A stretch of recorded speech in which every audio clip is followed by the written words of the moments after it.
stops us in our tracks.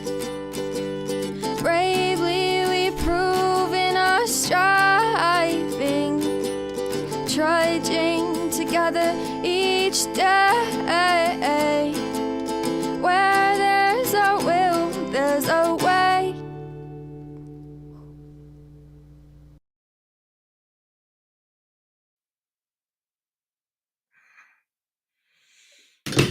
Good afternoon. All right. Sorry. Just having car problems and it ain't working. And yeah. Handle situations which used to baffle us, I think is the line I could use right now. Oh, there's that song getting popular. In fact, I can't play it. I can't play it. I can take my car to Honda again. Oh well, that's life, I guess. The guy that I use, if you guys need a decent mechanic, this guy's pretty cool. I mean, he does stuff from his trucks, a little old fashioned and stuff, but he does a decent job and he's honest with you. So my wife doesn't really trust him, but I don't get a bad gut feeling. I have to take it to Honda, just get a hold of whoever offers you the some of the product. Got it.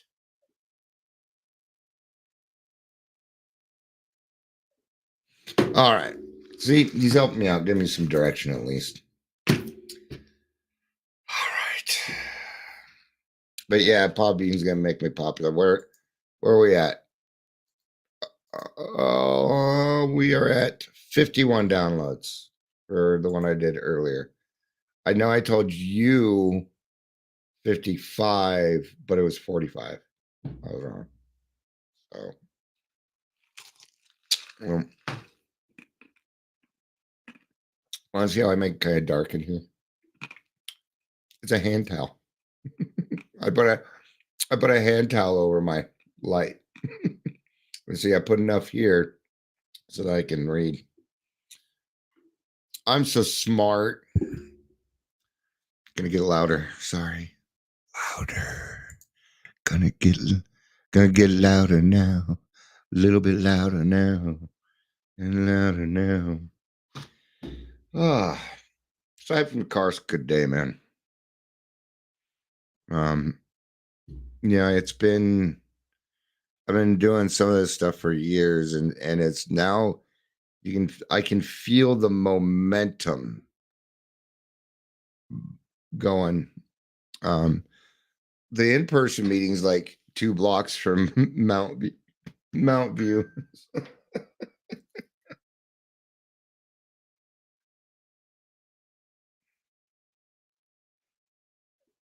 All right. Yeah, it's only a couple blocks from Mount View. I was talking to that giving me the tour. I'm like, he's like, is that gonna be a problem? I'm like, no, that's Body Broker Central. I don't give a fuck. He just laughed. Yeah, he knew what I was talking about. So then Pastor Marsh asked about it. I'm like, that's the place where recovery coaches go to find clients and bring them out of AA and turn them into recovery coaches. It's like, I'm so glad I understand what you say now after hanging out with you for a few years. You know, well, go with news, default. Let's go with default. All right. Scott's your mechanic. You have to go to Colorado not for the weed. Yeah, there's a lot more to Colorado than weed. Although you're going to smell it everywhere you go. Not everywhere, but sometimes I walk around, I get a good whiff. So it sucks that Colorado is known for its weed and its shrooms, but it's certainly not known for recovery services. We used to be. We used to be number 5 in the country. All right. Let's get to tradition 12. God, it's nice outside today, isn't it? It's nice out. Oh, is it? Well, maybe he could look at my Honda. It's under warranty. So, yeah. That's kind of what I was asking that guy about, Jay. He's like, you need to call the warranty place. And that's, at least giving me some direction on what to do next. But after this, I think I should have some jumper cables in my car, and so I'm gonna try and jump it with my son's car, see if I can see if it starts. All right. Let's get to it. Let's do this. Welcome to the Daily Trudge. My name is Dion. I'm your host.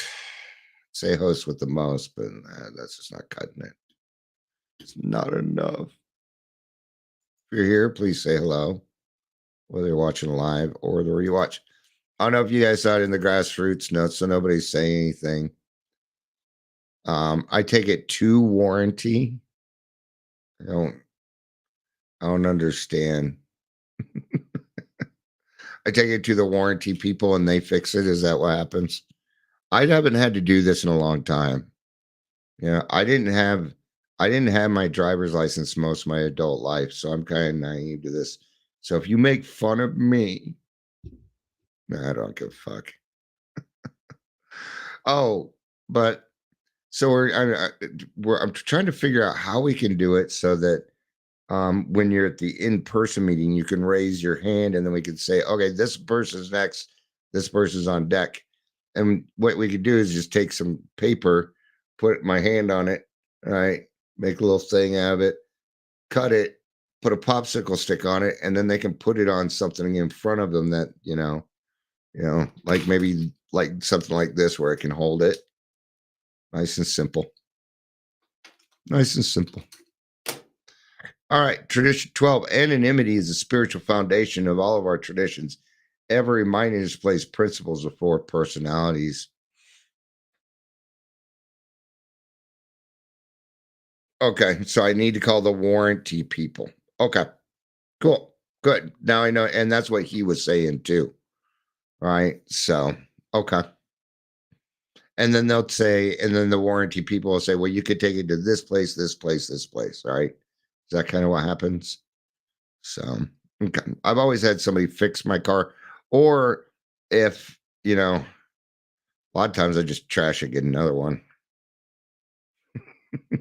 All right. I never really bought expensive cars. This one isn't either. So, the spiritual substance of anonymity is sacrifice. Because AA's 12 traditions repeatedly ask us to give up personal desires for the common good, we realize that this sacrificial spirit, well symbolized by anonymity, is the foundation of them all. It is a proved willingness to make these sacrifices that gives people their high confidence in the future.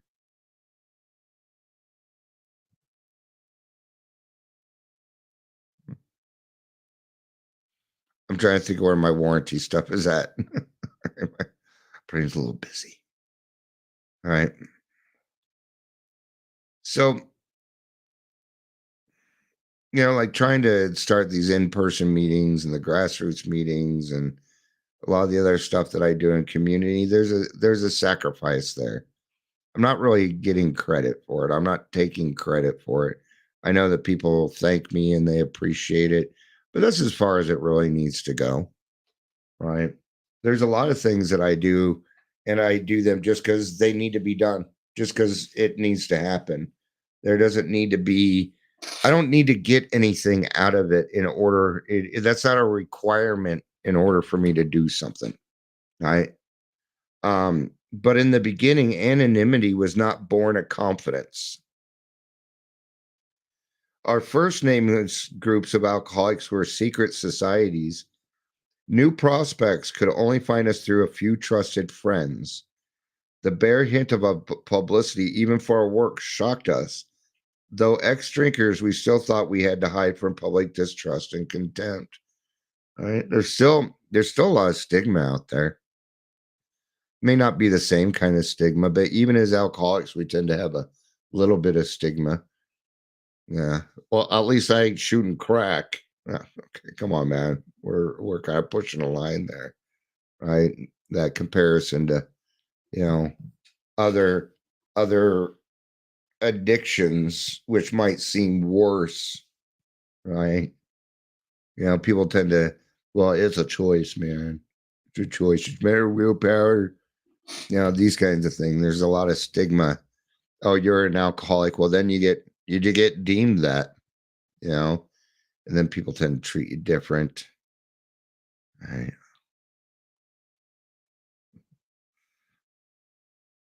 When the big book appeared in 1939, we called it Alcoholics Anonymous. Its foreword made this revealing statement. It is important that we remain anonymous because we are too few at present to handle the overwhelming number of personal appeals which may result from this publication. Being mostly business or professional folk, we could not well carry our occupations in such an event. Between these lines, it is easy to read our fear that large numbers of incoming people might break our anonymity wide open. Here's the main thing. This brings back my question of celebrities voicing AA. Here's the thing. Right?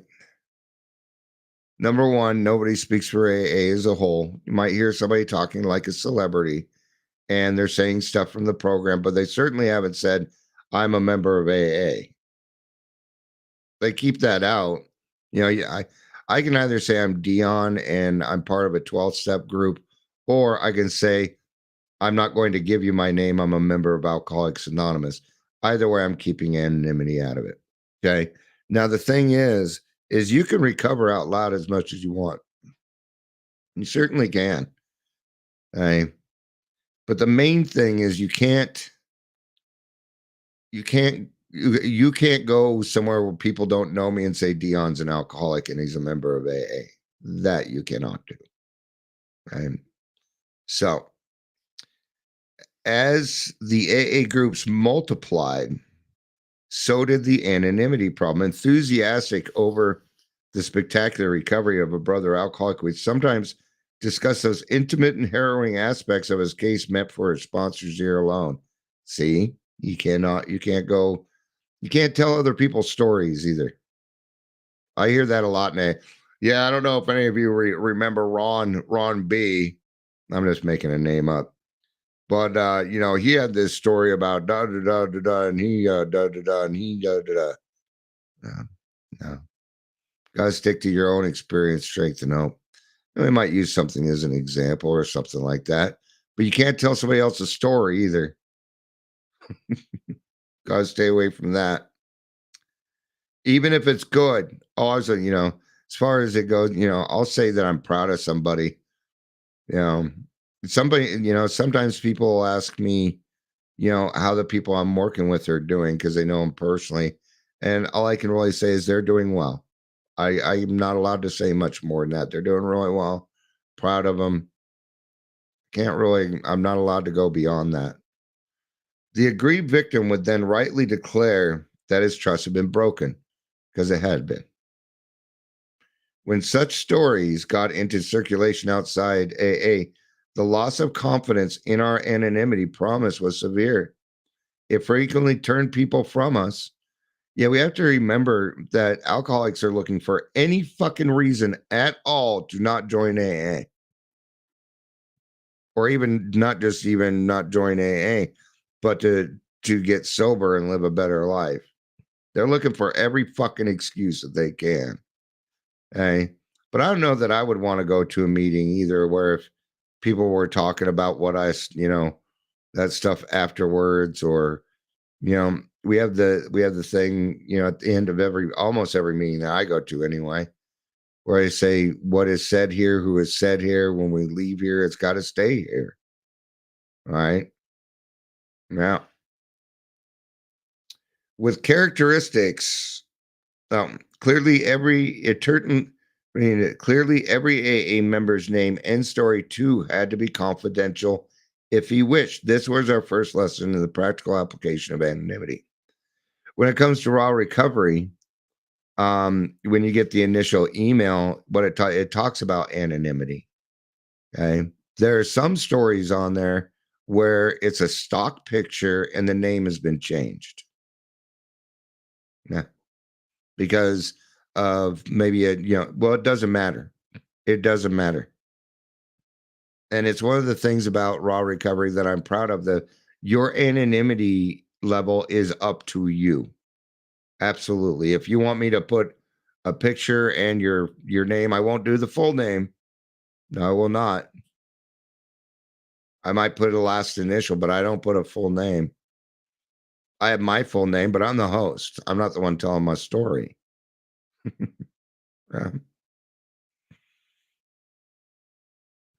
With characteristics and temperance, however, some of our newcomers cared not at all for secrecy. Doesn't bother me. I'm cool with it. They wanted to shout AA from the housetops, and they did. Alcoholics barely dry a rush about bright-eyed buttonholing anyone who would listen to their stories. Others hurried to place themselves before microphones and cameras. Sometimes they got distressingly drunk and let their groups down with a bang. They had changed from AA members to AA show-offs. You gotta be careful about that. We'll go back to celebrities talking about AA. Part of the problem is this: passing on bad information. Right. Not only that, but it is my belief that actors and actresses are there to entertain me. Other than that, shut your damn mouth. Seriously. Your job is to sing and entertain me, or act and entertain me, and we pay you well for that. Beyond that, there's people who love attention and will do or say anything in order to get it. Right? So be careful on who you listen to, on that. I'm going to use Jelly Roll as an example. Great. He's a fantastic musician, great musician. Can write a song that'll make you cry in your beer or your crack pipe. Okay. But he doesn't have one song about recovery. And he's out there fighting for fentanyl while doing fentanyl.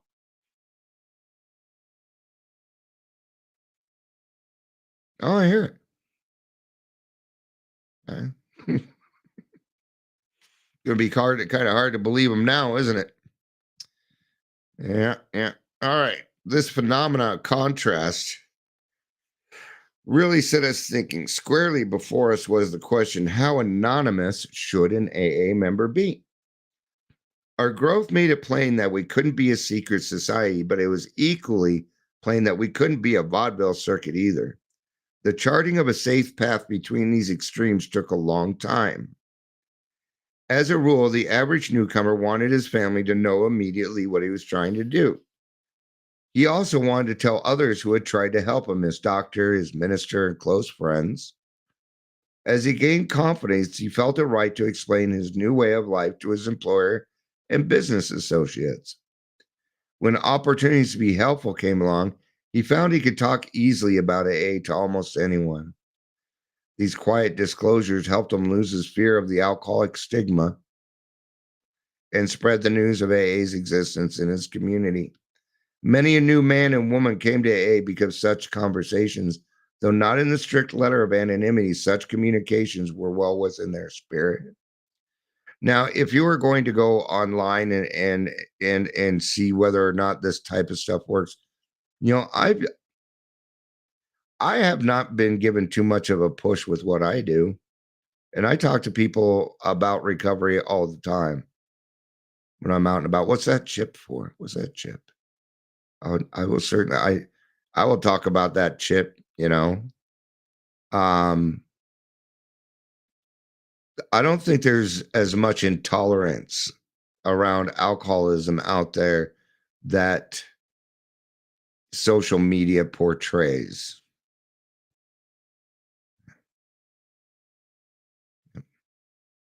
So, but it became apparent that word of mouth method was too limited. Our work as such needed to be publicized. The AA groups would have to reach quickly as many despairing alcoholics as they could. Consequently, many groups began to hold meetings which were open to interested friends in the public so that the average citizen could see for himself just what AA was all about. That would be what's called an open meeting. An open meeting is for anybody to attend. Right? Had one in the noon meeting that I was in. Nurse attending so that they could, you know. Now, when it comes to an open meeting, only alcoholics are supposed to talk. Yeah. Also, only alcoholics can put in the basket. Just because you go to an AA meeting and they'll let you in doesn't mean that you get to share. It's not what that means. An open meeting is open so that anyone can attend. Okay? Can a sober, curious person attend a closed meeting? Yes. The only requirement for membership is a desire to stop drinking. Somebody could even lie and just say that maybe they're not alcoholic, but they have a desire to stop drinking. So closed meetings are for alcoholics only, right? I'm not going to get into the nuances on that. Not on this one, right? The response to these meetings was warmly sympathetic. Soon, groups began to receive requests for AA speakers to appear before civic organization, church groups, and medical society. Provided anonymity was maintained on these platforms and reporters present were cautioned against the use of names or pictures, the result was fine. It's so that we, AA was not put together by a singular person. Sure, that maybe the face of it was Bill, but really it was the first 100 people that really did a lot of the work for us, that paved the way. But it's about humility. What we say in the beginning, sacrifice. What was the key word? Well, it was sacrifice. We're sacrificing our pride, our ego, the need to be congratulated for, the super promoter, those types of things. Feeling like you need to get recognition because you got your life together. Right. Then came our first few excursions into major publicity, which were breathtaking. Cleveland's Plain Dealer articles about us ran that town's membership from a few into hundreds overnight. The news stories of Mr. Rockefeller's Dinner for Alcoholics Anonymous helped double our total membership in a year's time. Jack Alexander's famous Saturday evening piece made AA a national institution. Such tributes as these brought opportunities for still more recognition. Other newspapers and magazines wanted AA stories. Film companies wanted to photograph us. Radio and finally television besieged us with requests for appearances. What should we do? What should we do? Right. Now, we are an attraction, not promotion. Right. So we didn't do the promoting. Cleveland Plain Dealer did. Mr. Rockefeller did. The Saturday Evening Post did. Right. PBS used to put all sorts of billboards and bus stop ads about Alcoholics Anonymous. PBS did that all the time. I don't know why they stopped. Hey, made money. Who knows what it is? And sometimes you might see an ad for Alcoholics Anonymous. It is not, AA did not spend money on that. No, that was what we would call an ally. Friends of AA. Went over to Community Reach Center. They're an ally. They are friends of AA. They will be letting all their clients know we have AA meetings now. I can't do that part. That would be promotion. As this tide offering top public approval swept in, we realized that it could do us incalculable good or great harm. Everything would depend upon how it was channeled. See? They had to do it. We had to let them do it. We simply couldn't afford to take the chance of letting self-appointed members present themselves as messiahs representing AA before the whole public. Yeah, there's no messiahs here. There's that sacrifice again. The promoter instinct in us might be our undoing if even one publicly got drunk or was lured into using AA's name for his own purposes. The damage might be irreparable. There's somebody that's actually doing this right now. Drew Barrymore's doing it. She's right. Oh, I'm in AA and I'm this. She's not even close to sober.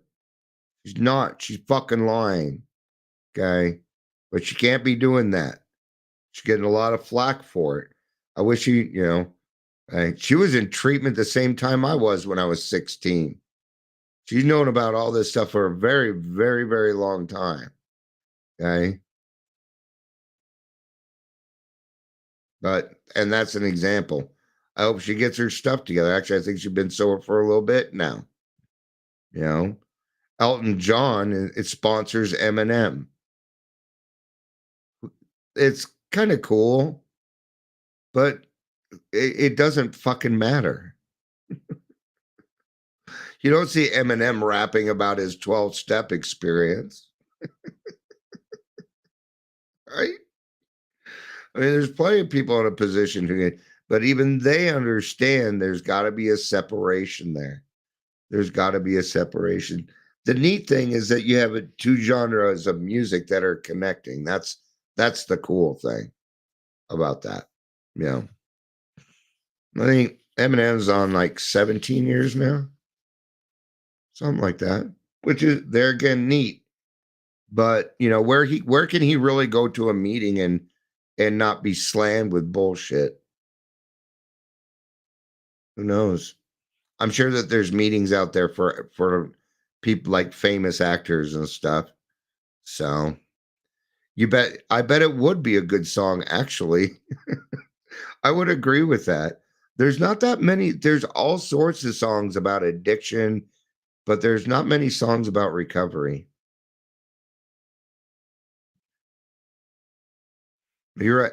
Wouldn't it be cool if like they did like a piano and rap battle where Elton John's being the sponsor and Eminem's being the sponsee?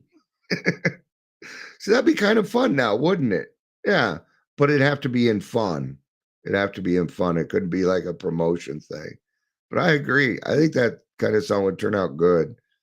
All right. So we're on the last paragraph here, and then I'm gonna wrap up because I'm gonna go jump my car and call the warranty company.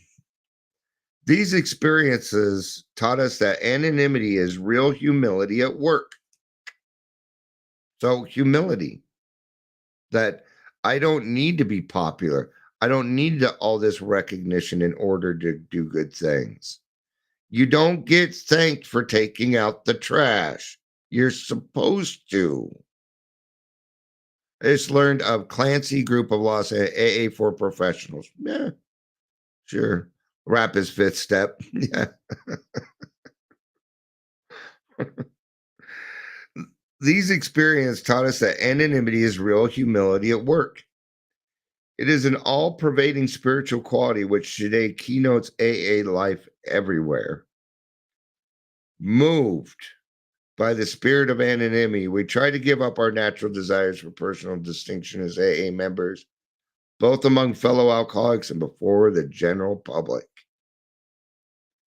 As we lay aside these very human aspirations, we believe that each of us takes part in the weaving of the protective mantle which covers our whole society and under which we may grow and work in unity. We are sure that humility expressed by anonymity is the greatest safeguard that Alcoholics Anonymous could ever have. So, ever reminding us to place principles before personalities. Let's see what an AI overview gives us on that just real quick. What does principles before personalities mean? Principles before personalities, the context of AA and other recovery groups, means prioritizing the core values and principles of the program over individual personalities of personal conflict, fostering unity and shared goals. There you